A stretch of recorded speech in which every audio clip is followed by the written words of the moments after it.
Alright, so Twitter, when I tried to post a message saying to forgive people, I said Anya should forgive someone that's really old. You know, if like say you're 4,000 years old, you're gonna have seen like a lot of bad culture times, and you change. You know, nothing the Queen did recently that I'm aware of has done anything evil. You go back, what 40, 50, 40 years. You know, 80s. 30% of the people are racist, right? So like you just go back that far and there's racism. And I did by the end of the 80s with the Cosby Show out, they weren't racist. You know, it wasn't. I mean, like I didn't know anybody that was racist. Like literally no one was said they were racist. No racial talk like was not open like a thing. Like it went away in the 80s. I was even moshing with a band that was banned against racism. Here's what I said. Okay, so okay, that's what I said. If a person was 4,000 years old, will you still not forgive any of their evils before culture changed? The person who did evil in today's age was you. You know people are dying due to the race riots, and you inflame knowing you statistically kill Americans. Well, that's a fact. You know, when race riots are going on, when you charge up race riots, you are responsible for the deaths of fanning those flames, right? So it'll probably show up again. Let's see. Oh, so it didn't show at that time. Oh, let's see, it didn't show at that time. Let's see. I'm trying to figure out. Okay, yeah. So it happens. Let's see here.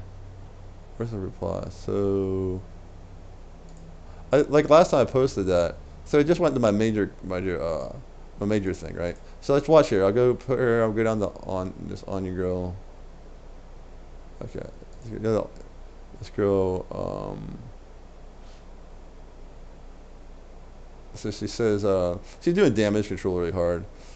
It's just anything with disdain. I said, like, look, if a person's 4,000 years old, like, would you not forgive him? Because you'd be like through Coliseum stuff, and everybody would be doing it, and they'd be saying racist stuff back then. You're like, you wouldn't know anything different. But then, like, as time changes, people change with the time. I mean, sure, if someone's racist now, you're like, dude, like, what is your problem, man? Like, we know everybody should know to love each other. But this person's like saying hateful things. She insulted a couple people along the way, not just wishing death upon that painful death and like bringing up stuff of the past in order to like, kill people. I mean, when you inflame racism, you're gonna statistically kill people, right? So I said, if you're 4,000 years old, why would you not forgive them?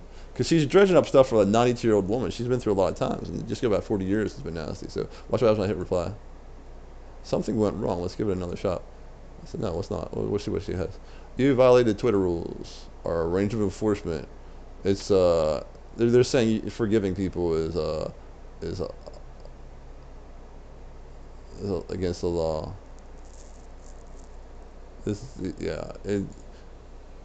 The Twitter, the Twitter, a lot of stuff doesn't make sense. Like when they gave them the ability to censor people under hate speech, right, in 2018, which is an unconstitutional law,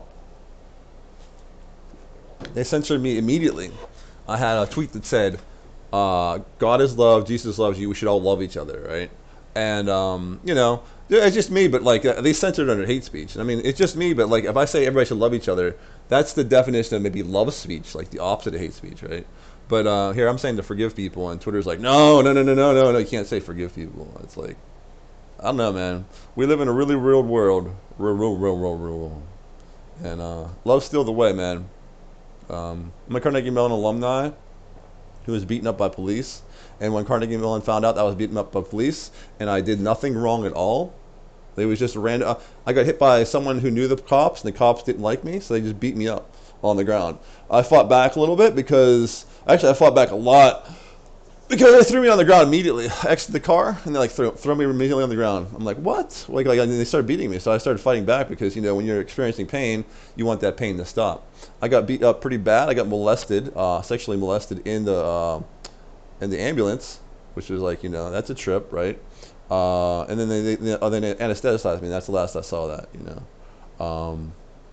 And they found out. They tried to make say I hit the person and I flipped them on their side. They tried to say I did 48 felonies, and they tried to say I was on drugs, right? They found out. They tested me. It was not on drugs. They found out I did not hit them. They hit me. And then they found out that like I was not guilty of any of those felonies, right? So I'm a completely innocent human being, and you know, Carnegie Mellon fired me from my job because they didn't want bad PR. Then I stayed silent for 19 years, knowing if I talk about police, I'd get bad PR. When you hurt police PR, you hurt police. Remember? Do you remember Ice-T's song "Cop Killer"? Do you remember that? How many of you older enough to remember that? Back then, we didn't know any better. We thought you could just say whatever you wanted to. But when Ice-T sang that song "Cop Killer," people went around and killed cops. They really did.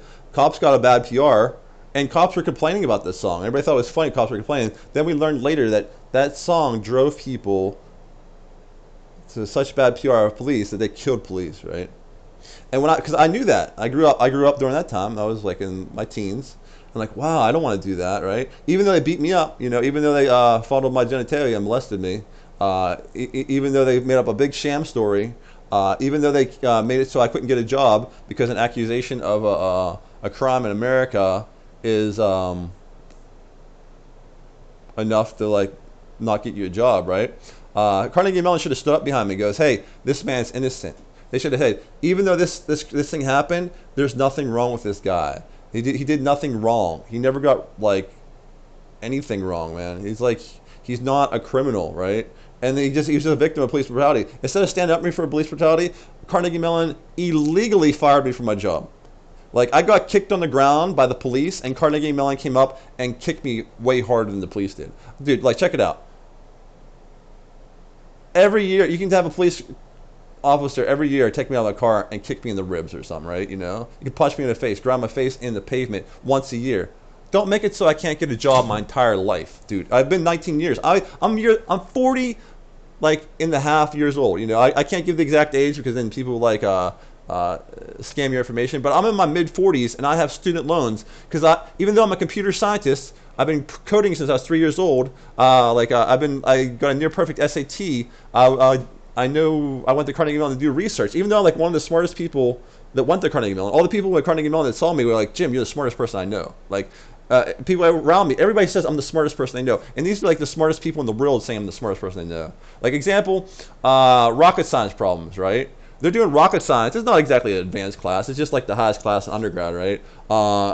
There's master's, PhDs, nothing big deal. But they're taking like 5 hours to do the questions. They're panicking. We'll never get this done. It's going to have 100 hours. We can't stay up all night. We'll never get this done. They're like, Jim, why aren't you panicking? It's just rocket science. No big deal. Like, you'll not get this done. You don't understand. You haven't even started. I'm like, well, whatever. He's like, you have to sit down. Okay. I come hang out with my friends. And they're like scrolling across like 5 pages to do one answer. And he's like, I think I got it right this time. So like it takes them like 3 hours to even try and get it right, and then 5 hours and then they're done, right? So there's 20 questions. It was taking about 100 hours. That's what I ended up taking them, right? What did it take me? I didn't even use the paper. I just wrote down the answers in about a minute each. 20 minutes later, I got all of them done. And then, where's your work? I don't need work. I do differential equations in my head. I integrate in my head. I mean, this is calculus. It's just straightforward. You do a little bit of estimation. You go up, down a little bit in your math. You do estimation math. You can do it all in your head, Like, I'll give you an example of estimation math. I don't even know if they teach this in school anymore. It's really an art form, right? So let's say you walk out. You say you're an engineering contractor. You walk out. You say, okay, there's 14 telephone poles out there, and we're gonna have to make the lot 9 times bigger. So total of like, we're just gonna make the lot have 8 more spaces, so it's gonna be 9 times bigger. How many telephone poles are we gonna have? So it'd be like 9 times 14. And someone's gonna be like, normal math person would be like, okay, 90, I want 36, But like, what I would do is just say, well, 9 times. Well, let's say it's 16 telephone poles, so it's a little higher, and one's a little lower. I'll be like 9 times 16, that's like 150. You raise the one and lower the other one, so you got 150, right? So most people don't do that. Like I can do math really fast because I do that type of stuff and it estimates and everything comes out good. So like 9 times 16, estimate about 150. It's what 90, 54. It's about 154. So you're about 150. It's just faster math, right? I do that all that type of stuff. So like I said. Everybody went to Carnegie Mellon, knew me, says I'm one of the smartest people. I was calling for electric car to be real. I'm like, dude, I did a calculation of the 1895 nickel cadmium car. It had a range of like 12, 25 miles. That's not bad for like a car back in the 1800s, right? So like lithium ion, which is a capacity of like 4 or 5 times more. I forget what it was exactly. I did all the math down there, and I went to all my physics students, friends. I'm like, dudes, check it out. Electric cars coming, and they're like, dude, you're making up stuff, dude. You can't make electric cars. I went to the professors, and they're like, I don't want to do the calculations, but that doesn't sound right, right? I mean, I'm like one of the smartest people that went to Carnegie Mellon in my class, and I don't got a job. I've been programming since 3 years old. I have more experience in software engineering, coding, and game development than anybody on the planet. I have 150,000 hours, right? But no one wants to hire me because police brutality. You know, I was accused of police brutality. I did nothing wrong. I'm a victim, right? But so Carnegie Mellon, they kick the victim on the ground, and then the people who like are villains, they elevate the stat. Hey, look, it's this villain. We're gonna make him better. You know, we're gonna hold him to awesomeness. This is the world we live in. Okay. I knew for 19 years that I've opened my mouth about police brutality, police would get hurt, right? Today, I'm an Eagle Scout. I was an Eagle Scout then. I'm still an Eagle Scout. You don't lose that status. So I love police. I love police then. I got beat up. I still love them. This is not Big Brother stuff. It's not like, oh, I love Big Brother. No. I love police before they beat me up. I love police after they beat me up. And that's why I kept my mouth shut. Because I think in America right now, there needs to be more respect for police. There needs to be a lot less of this promoting racism stuff. There needs to be some more unity and less division. This Anya person knows she's spreading division. She's a professor. She knows that when she speaks her mind about charging racial tensions, she's going to get some police killed. She knows she's going to get some property destroyed. And she knows she's going to get some U.S. citizens killed. And I don't know her motives for saying this. She's saying one thing, but she could be getting bribes, you know. I don't know what she's doing, but she's doing something that's very evil, and she knows it. And I mean, like, I knew, I'm not a professor of, you know, history or culture or whatever she is, that she thinks she has the right to, like, inflame racial tensions as, like, it's cool or something. It's not cool to kill people, dude. Like, it's not. Like, that's why I kept, even though I had no job, even though I knew they would probably mess up my record, even though I knew Carnegie Mellon like fired me illegally, even though I knew like maybe I should stand up for myself, I said if I stand up for myself, that would hurt police reputation, and I did not want any police killed. I sacrificially took it so police can do their job and help America from getting hurt. If riots get worse and worse in America, our very nation as a core will fall apart. It won't be there won't be America anymore. Cops will quit. Like you don't respect me. I'm just gonna freaking quit. Like I don't like I'm defending you and you're not defending me, right? Cops will do that, right? They're human beings, just like I'm a human being whose right was violated by CMU. Like Carnegie Mellon hurt me a lot more than those cops did. Like I said, beat me up, punch me in the face like once a year, punch me in the face once a month. Don't make me so I can't support a family. Like I'm like, dude, I'm broke. Like last month, I had 2 bank accounts, right? 1 penny in each. I ran out of food. I ran out of water. This place doesn't even have water. I have student loans, right? And I would do it all over again if I had to stand for police, right?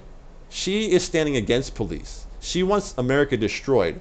She knows if she doesn't know what she's doing, she doesn't deserve her job. If she doesn't know she's actually hurting police, whatever job she's in, she doesn't deserve that, right? She knows what she's up to.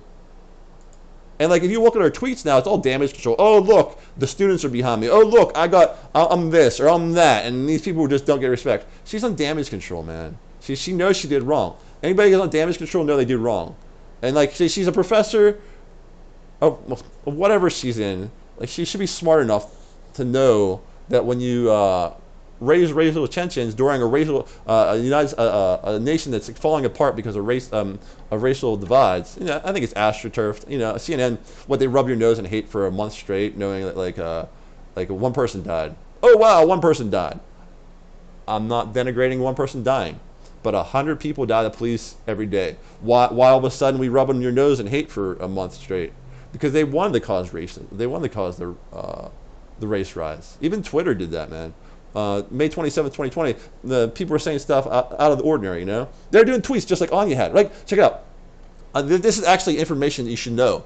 I should dig it out of my video archives, but I got my tweets deleted when I said I was calling for reason. There was like a bunch of black leaders that I followed because I respected black leaders, but they were saying stuff that was not even in the words they normally use, right? Google has that one terminology to see who's talking, make sure it's you. As a person, I know how these people talk, these leaders talk, and I liked what they said when they're all calling for death in the streets on May 27th. I'm like, or May 26th, May 27th. I forget which one it is, but like, the day after was the race riots. I think the race riots May 28th or May 27th, right? But like, what happened is Twitter censored all my tweets, right? They're all calling, oh, Parler caused the capital cities riots, right? Twitter actually, like, I straightforward saw Twitter cause the race riots which are far more deadly, right? So it's all a bunch of crap, man. It's all a bunch of crap. People who are actual victims like me, they get victimized more by Carnegie Mellon. People who are like villains, they get elevated to hero status. Welcome to the fallen world. This has been Professor Jim with your lesson on injustice.